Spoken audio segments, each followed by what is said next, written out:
ବସୁଦେବଙ୍କୁ ଜ୍ଞାନ କହି ନାରଦ ଗଲେ ତ ସହଇ। ନିମିରାଜାର ଯଜ୍ଞ ଘରେ ମିଳିଲେ ନବ ଯୋଗେଶ୍ୱରେ। ସେ ମୁନି ଜନଙ୍କ ସମ୍ବାଦ ଯେ ରୂପେ ଜ୍ଞାନର ପ୍ରବୋଧ। ତଦନ୍ତେ ଯଦୁ ନୃପବର ଅବଧୂତର ଯେ ବିଚାର। 24 ଗୁରୁର ବିଧାନ ଯହିଁରୁ ଯେବା ଶିକ୍ଷାମାନ। ସେ ଅବଧୂତ ଭାବ ଲଇ ଜ୍ଞାନ ବୈରାଗ୍ୟ ଶିକ୍ଷା ଦେଇ। ଶ୍ରୀକୃଷ୍ଣ ଉଦ୍ଧବ ସମ୍ବାଦ କହିଛେ ଦିଲେ ମାୟା ବନ୍ଧ। ଆତ୍ମାରେ ଆତ୍ମା ଜ୍ଞାନ ଧ୍ୟାନ କର୍ମ ସଂଖ୍ୟାଦି ଯୋଗ ମାନ। ଗୃହୀବାନ ପ୍ରସ୍ଥ ସନ୍ନ୍ୟାସ ବର୍ଣ୍ଣ ଆଶ୍ରମ ଉପଦେଶ। ଏ ଆଦି ଯାର ଯେବା ଧର୍ମ କଲେ ହୁଏ ମୁକ୍ତ ବନ୍ଧନ। ଏ ସର୍ବ ଉଦ୍ଧବେ ବୁଝାଇ ତୀର୍ଥେ ପେଶିଲେ ଭାବଗ୍ରାହୀ। ସର୍ବସମ୍ପଦ ପରିହରି ଉଦ୍ଧବ ଗଲା ତୀର୍ଥେ ଚଳି। ଦ୍ୱାରକା ଉତ୍ପାତ ଦର୍ଶନ ପ୍ରଭାସ ତୀର୍ଥକୁ ଗମନ। ହୋମ ଯଜ୍ଞାଦି ନାନା ଶାନ୍ତି କୃଷ୍ଣର ଆଜ୍ଞାରେ କରନ୍ତି। ବାରୁଣୀ ମଧ୍ୟ କଲେ ପାନ ଯାଦବେ ହୋଇ ହତ ଜ୍ଞାନ। ଏରକା ବନେ ଯୁଦ୍ଧ କଲେ ସର୍ବେ ସଂହାର ତହିଁ ହେଲେ। ପ୍ରଦ୍ୟୁମ୍ନ ଶିର ଚକ୍ରେ ଛେଦ ଦେଖି ବଳରାମ ବିଷାଦ। ତକ୍ଷଣେ ସର୍ପ ରୂପ ଧରି ବୈକୁଣ୍ଠ ସ୍ଥାନେ ବିଜେ କରି। ମାଘ ଯେ ଅମାବାସ୍ୟା ଦିନ ଅଶ୍ୱସ୍ଥ ମୂଳେ ଭଗବାନ। ଜାରାଶବର ଉପଗତ ପଦ୍ମପାଦରେ ଶରାଘାତ। ଜାରା ଯେ ବୈକୁଣ୍ଠକୁ ଗଲା ଦେବଙ୍କ ଦର୍ଶନ ହୋଇଲା। କୃଷ୍ଣ ଯେ ଯୋଗ ଧ୍ୟାନେ ରହି ଦାରୁକ ଦର୍ଶନ କରଇ। ଦ୍ୱାରକା ଦାରୁକକୁ ପେଶି ଶ୍ରୀକୃଷ୍ଣ ବୈକୁଣ୍ଠବାସୀ। ବସୁଦେବାଦି ସ୍ୱର୍ଗ ପ୍ରାପ୍ତି ଯାଦବେ ସଂସ୍କାର ହୁଅନ୍ତି। କୃଷ୍ଣର ଅଷ୍ଟପାଟ ନାରୀ ଅଗ୍ନି ପ୍ରବେଶ ତନୁହାରି। ଶେଷେ ଯେ କୃଷ୍ଣ ନାରୀ ଥିଲେ ଅର୍ଜୁନ ତା ଘେନି ଚଳିଲେ। ଦ୍ୱାରକା ସମୁଦ୍ର ଗ୍ରହଣ ରହେ ଏକା ନିବାସ ସ୍ଥାନ। କୃଷ୍ଣ ପତ୍ନୀଙ୍କ ଅନ୍ତର୍ଧ୍ୟାନ ପାଷାଣ ରୂପ ସେ ଧାରଣ। ମଥୁରାପୁରେ ସେ ରାଜନ ବଜ୍ର ଅନିରୁଦ୍ଧ ନନ୍ଦନ। ହସ୍ତିନା ନଗରେ ନୃପତି ପରୀକ୍ଷ ଅର୍ଜୁନର ନାତି। ପାଣ୍ଡବଙ୍କ ମହାପ୍ରସ୍ଥାନ ହିମାଳୟ ସ୍ୱର୍ଗାରୋହଣ। ଏକାଦଶ ସ୍କନ୍ଧ ଚରିତ 32 ଅଧ୍ୟାୟ ସମାପତ। ଦ୍ୱାଦଶ ସ୍କନ୍ଧର ଚରିତ ଭବିଷ୍ୟ ବର୍ତ୍ତମାନ ଭୂତ। ଏ କଳି ଯୁଗ ଯେ ପ୍ରବେଶ ବର୍ତ୍ତମାନ ରାଜାଙ୍କ ବଂଶ। ଭବିଷ୍ୟ ରାଜବଂଶ ଭୋଗ ଏଥି ନିର୍ଣ୍ଣୟ ଯେତେ ଯୋଗ। ଯୁଗ ଲକ୍ଷଣ ଯେବା ବୃତ୍ତି କଳି ଯୁଗର ଧର୍ମ ଗତି। ଏ ଚାରି ବର୍ଣ୍ଣାଶ୍ରମ ମାନ ଧର୍ମେ ଅଧର୍ମେ ଯେବା ଜ୍ଞାନ। ପ୍ରାଣୀ ମାନଙ୍କ ଯେ ବିନାଶ ସୃଷ୍ଟି ସର୍ଜନାର ଯେ ଶେଷ। ନିତ୍ୟ ଯେ ନୈମିତିକ ଦୁଇ ପ୍ରାକୃତ ଆତ୍ୟନ୍ତିକ ହୋଇ। ଏ ଚାରି ପ୍ରଳୟ ବର୍ଣ୍ଣନ କହିଛୁ ତୁମ୍ଭର ଆଗେଣ। ଭୂତ ପ୍ରାକୃତ ସ୍ୱର୍ଗ ଘେନି ବୈକୃତ ସ୍ୱର୍ଗ ଘେନି ତିନି। ଏ ତିନି ଉତ୍ପତ୍ତି ବର୍ଣ୍ଣନ ତହୁଁ ସେ ସୃଷ୍ଟିର ସର୍ଜନ। ପରୀକ୍ଷିତ ଯୋଗ ଅଭ୍ୟାସ ଶୁକଦେବଙ୍କ ଉପଦେଶ। ଶ୍ରୀକୃଷ୍ଣ ପଦ ପରୀକ୍ଷିତ ପାଇ ଯେ ମନ୍ତେ ହେଲେ ମୁକ୍ତ। ବିଷ୍ଣୁଙ୍କ ଭକ୍ତ ପରୀକ୍ଷିତ ଯୋଗରେ ହେଲେ ଆତ୍ମଭୂତ। ତାଙ୍କ ବୈକୁଣ୍ଠ ଆରୋହଣ ବେଦର ଶାଖା ପ୍ରଣୟନ। ମାର୍କଣ୍ଡ ଋଷିଙ୍କ ଚରିତ ମାୟା ପ୍ରଳୟ ଗର୍ଭଗତ। ମାର୍କଣ୍ଡେୟଙ୍କୁ ଅନୁଗ୍ରହ ଶପଥ କଳ୍ପ ରକ୍ଷା ଦେହ। ମାୟା ପ୍ରଳୟ ଅନ୍ତର୍ଧ୍ୟାନ ହର ପାର୍ବତୀଙ୍କ ଦର୍ଶନ। ମହାପୁରୁଷଙ୍କ ନିର୍ଣ୍ଣୟ ଯେ ପ୍ରଭୁ ସର୍ବ ତେଜୋମୟ। ଶଙ୍ଖ ଚକ୍ର ଆଦି ଆୟୁଧ ଅଙ୍ଗ ଆଭରଣ ପାର୍ଷଦ ଯେବା ତାହାଙ୍କ ତତ୍ତ୍ୱ ଜ୍ଞାନ ଆବର ଜ୍ୟୋତି ଜ୍ୟୋତ୍ସ୍ନାମାନ ଏ ସର୍ବ କହିଲୁ ତୁମ୍ଭରେ ଯେ ଭାବେ ପୁଛିଲ ଆମ୍ଭରେ ସୂର୍ଯ୍ୟ ଜଗତ ଆତ୍ମାମୟ ଦ୍ୱାଦଶ ଆଦିତ୍ୟ ନିର୍ଣ୍ଣୟ ରଥମଣ୍ଡଳର ବିଚାର ଯକ୍ଷ ଗନ୍ଧର୍ବ ବିଦ୍ୟାଧର ଅପ୍ସରା ରକ୍ଷ ଋଷି ନାଗ ଏ ଆଦି ଶପଥ ନିଯୋଗ ବାର ମାସର ଯେ ନିର୍ଣ୍ଣୟ ସର୍ବ ଶୁଣିଲ ମହାଶୟ ସୁତ କହେ ସୌନକ ମୁନି ପୁଛିଲ ଭାଗବତ ବାଣୀ ପୂର୍ବେ ମୁଁ ଯାହା ଶୁଣିଥିଲି ବିସ୍ତାରି ତୁମକୁ କହିଲି ପ୍ରଥମୁ ଯେ ଦ୍ୱାଦଶ ଯାଏ କହିଲି ଠିକେଣ ନିର୍ଣ୍ଣୟ ଦ୍ୱାଦଶ ସ୍କନ୍ଦ ଭାଗବତ ଅଷ୍ଟାଦଶ ସହସ୍ର ଗ୍ରନ୍ଥ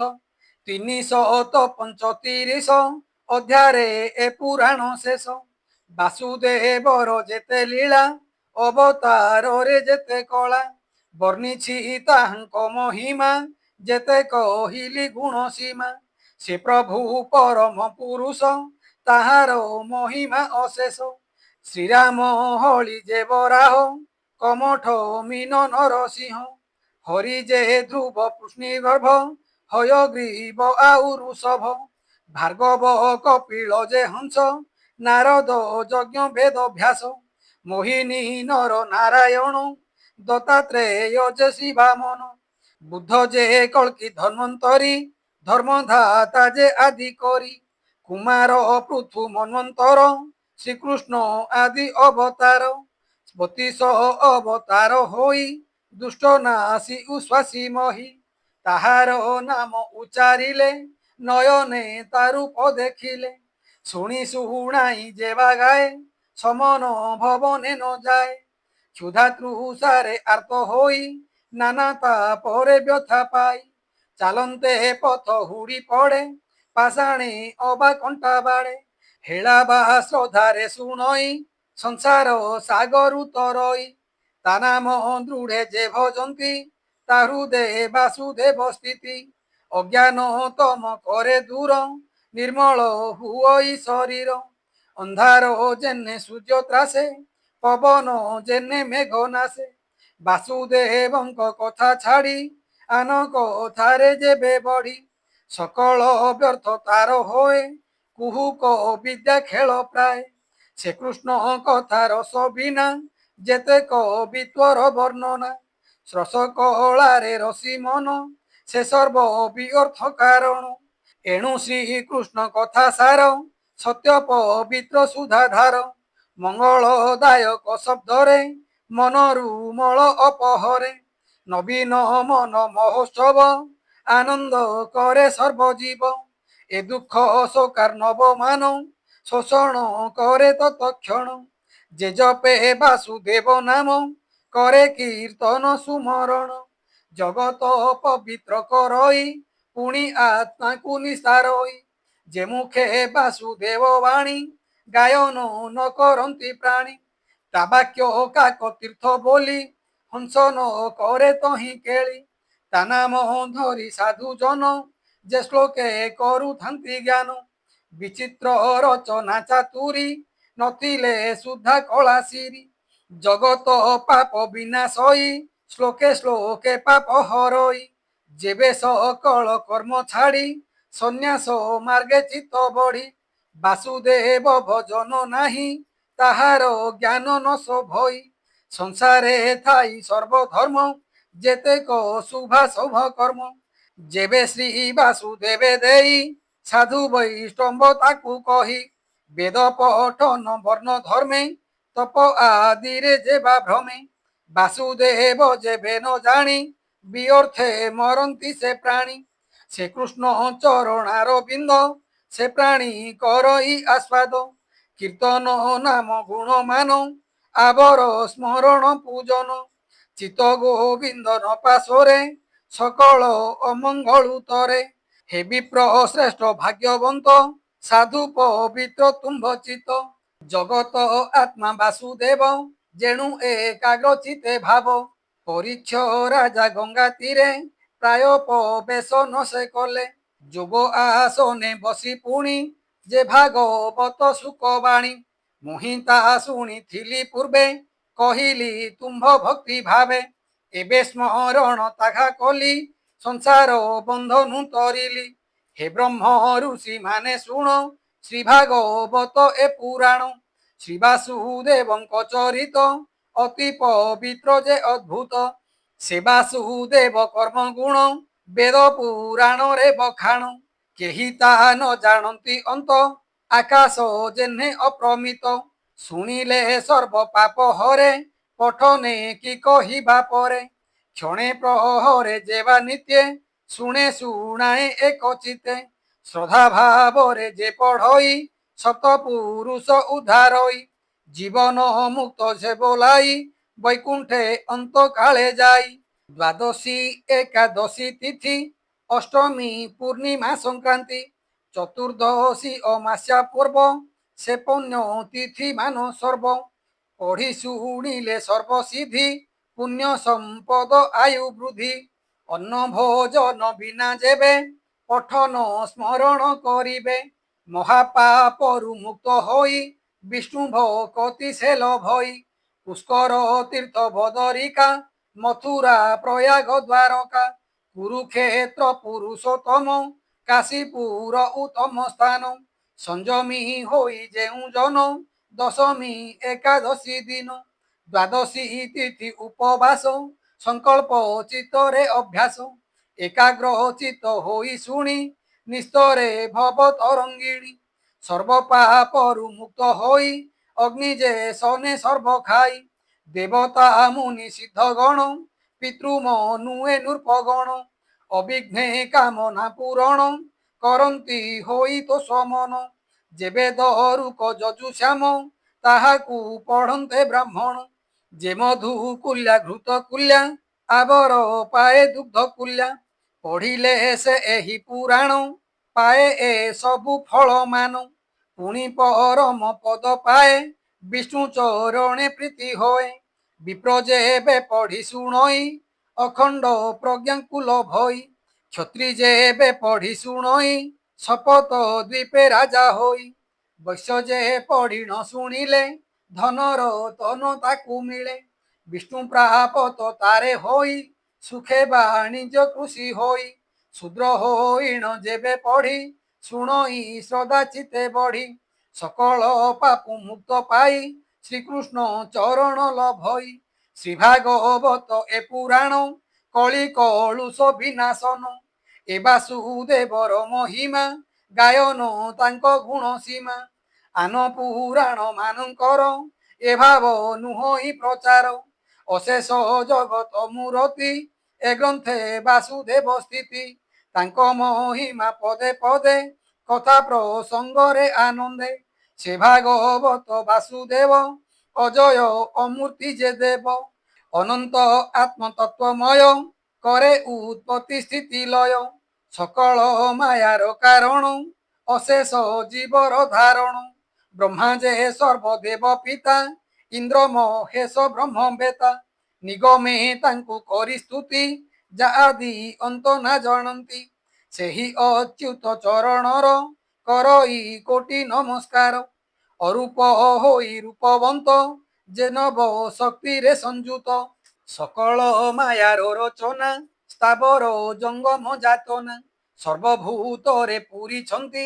কেবল প্রভা প্রকাশন্তি সে দেব দেব সনাতন তাপাদে মোহর প্রণাম সে প্রভু জগত ঈশ্বর জ্ঞান অনুভব মাতর বিষ্ণুর অংশ বেদ ব্যাস এ গ্রন্থ কলে সে প্রকাশ তাঙ্ক অঙ্গরু জাত হই পুত্র স্বরূপে সুখ হই সাক্ষাতে বাসুদেব অংশ জননী জঠরু সন্ন্যাস আত্মজ্ঞানরে সুপ্রকাশ স্বরূপ অবধূত বেশ ব্যাসঙ্ক তহু উপদেশ শ্রী ভাগবত পুণ্য রস তত্ত্বজ্ঞানরে পরিতোষ ব্যাসঙ্ক মায়া কলে নাশ সে ব্রহ্ম দর্শনে সন্তোষ ব্যাসঙ্কু ছাড়ি বনে বাস ব্যাস যে তা পছে গোড়াই বদ্রিকা আশ্রমে চলই ସେଠାରୁ ସୁକ ଚଳିଗଲେ ସେ ବନେ ଅଦୃଶ୍ୟ ହୋଇଲେ ବ୍ୟାସ ତାହାଙ୍କୁ ନ ଦେଖିଲେ ସେ ସର୍ବଭୂତେ ଲୀନ ଗଲେ। ବ୍ୟାସ ସେ ବନେ ଶୋକେ ରହି ତାହାଙ୍କ ଅନୁରାଗ ବହି।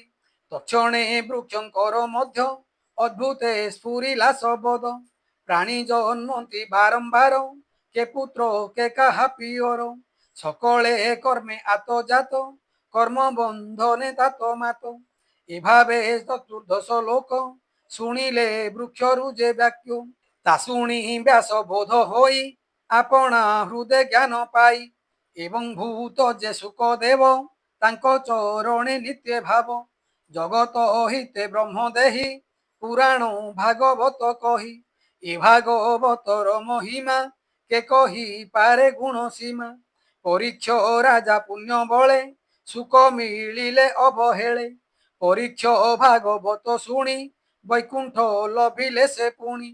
জগত নিস্তার নিমন্তে কহিলু তুম্ভর অগ্রতে। সকল প্রাণী এণে রস পুরাণ শুনি পাপ ধ্বংস। সুখ প্রসনে এ পুরাণ কহিলু তুম্ভ আগে পুণ। সে সুখ দেবে নমস্কার শত দণ্ড প্রণাম মোর। কহই বিপ্র জগন্নাথ ভাষা প্রবন্ধে ভাগবত। সুজনে দোষ ন ধরিবা তুম্ভ চরণে মোর সেবা। প্রাকৃত দেশ ভাষা বন্ধ এথে সংস্কার নাহি ভেদ।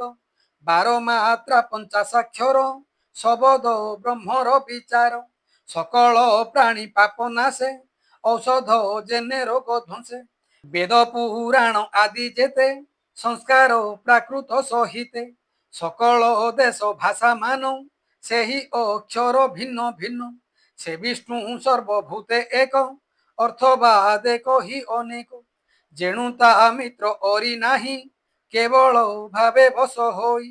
ସାମୁକୁ ମୁକୁ ତାଜେ ସନ ପ୍ରାକୃତ ତେଜି ସାର ଘେନ। ମୁଁ ପାପି ମୂଢ଼ ଯେ ଅଜ୍ଞାନ ନମଇ ତୁମ୍ଭର ଚରଣ।